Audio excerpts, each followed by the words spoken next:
Sveiki, brangiai, labai malonu kreiptis į Jūs.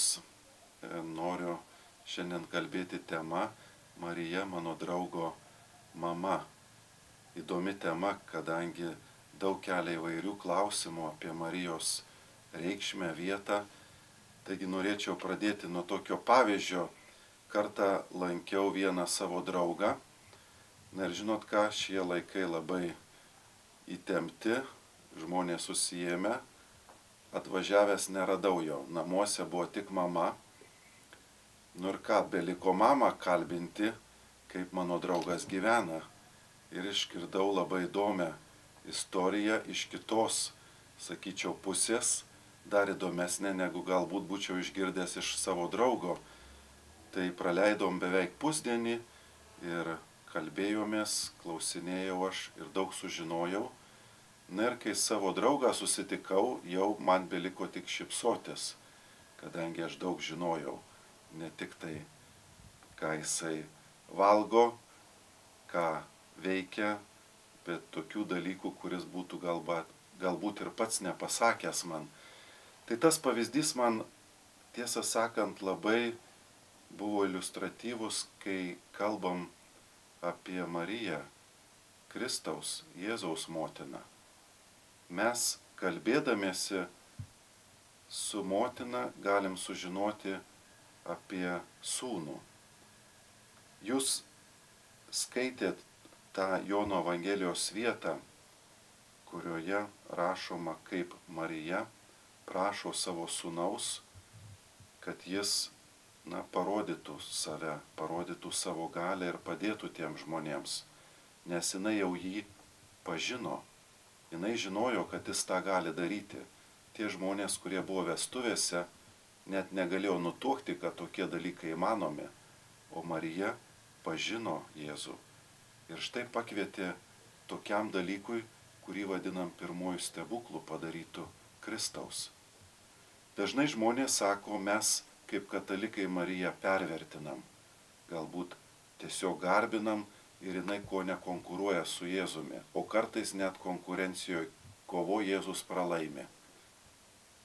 Keista atrodytų, ne? Dievas, o Marija žmogus. Bet iš tikrųjų, kas skaitant šventąjį raštą krenta į akis, tai yra tai, kad pirmiausia Dievas ją įsirenka ir išaukština. Žiūrėkit, angelas, kai sveikina Mariją, pirmose Evangelijos puslapiuose sakinys: sveika malonėmis apdovanotoji, viešpats su tavimi. Tai ką, į mane ar į jūs viešpaties angelas dar nesikreipė, sveika, sveika, nors būt visai neblogai, o štai Marija kreipėsi. Malonėmis apdovanotoji, malonės pilnoji. Tai ką reiškia? Tai reiškia, kad ir Dievo meilės pilnoji, laisvės sakyti jo valiai taip pilnoji, visų pilnatvių ir malonių rinkinys. Na ir štai šitas sakinys rodo, kad Dievas pirmasis, galim sakyti, ją įsimylėjo ir pakvietė būti nepaprasto plano dalimi. Ir jinai sutinka su tuo planu, nes tai Dievo planas ir aišku dėl to, kad jinai buvo įkvėpta tos meilės, kurią parodė jai Dievas per tokius nuostabius dalykus, kaip pavyzdžiui gimimas Kristaus arba vėliau buvimas šalia jo ir matant tos dalykus nepaprastus. Taigi jinai ėjo šalia jo ir tapo pati nuostabiausia Jėzaus mokinė. Pati nuostabiausia Jėzaus mokinė tapo pavyzdžiu, kokiu? Būtent tos ištikimybės, kuri kartais yra tikrai nelengva. Kitą sakinį Evangelijoje skaitom, kuris yra labai įdomus. Ji laikė visus tuos dalykus savo širdyje. Taigi nešiojos įtampą. Jinai nesuprato visko iki galo, kas vyksta, bet jinai širdyje svarstė, klausė Dievo, ką tai galėtų reikšti, ir savo gyvenimo eigoje rado atsakymus. Ir atsakymai buvo iš karto nelengvi. Ne, kai kurie dalykai netgi buvo gluminantis. Pavyzdžiui, kodėl jo sūnus nėra su ja, o su kitais žmonėmis kalbasi. Arba kodėl tam, kuris daro visiems gerą, tokia lemtis katastrofinė, sakytume, kai jinai žiūrėjo į mirties bausmę, kurią atliko romėnai ir žydai kartu susidarę, tikrai turėjo kilti labai daug sunkių klausimų. Ir vis dėlto jinai stovėjo iki galo.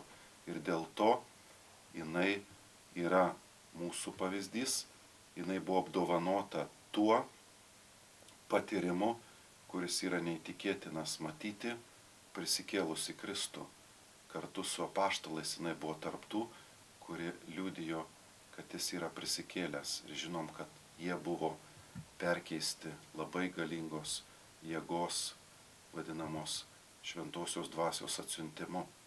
Taigi Marija su apaštalais nuo pat pradžių, štai dėl ko mes ją vadinam bažnyčios motina, štai dėl ko jinai yra tikrai mūsų tikėjimo pavyzdys.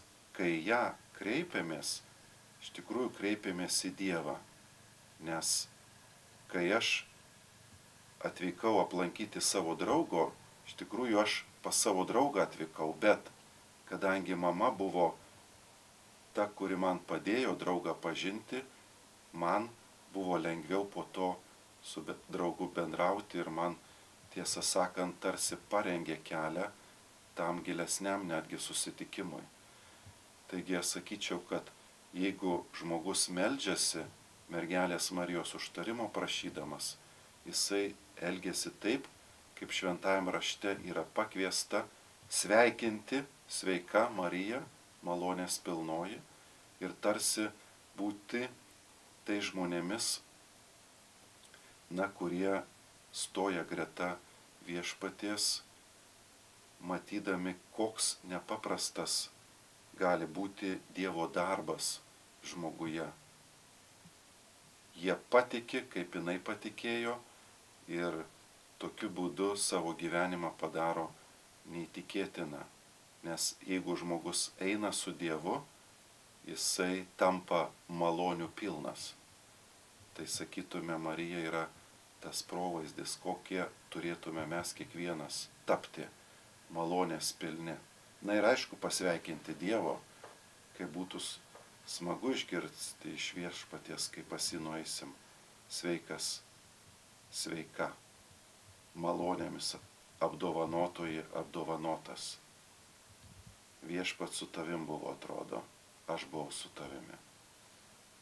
Nes tu atsiliepiai, tu sekei tais pavyzdžiais, kaip mergelės Marijos pavyzdys. Ir ateiki savo šeimininko džiaugsmą tada. Mes švenčiame mergelės Marijos iškilmę, dangun žengimo iškilmę. Aš manau, kad tas, kuris gyvena su Dievu, prašo mergelės Marijos užtarimo, tam tikrą prasme pakartoja jos istoriją. Ir istoriją tikimės tą, kurią švenčiam dangaus žengimo šventėje. Taigi, linkiu visiems žengti į dangų, nors ir jau gyvenam čia žemėje.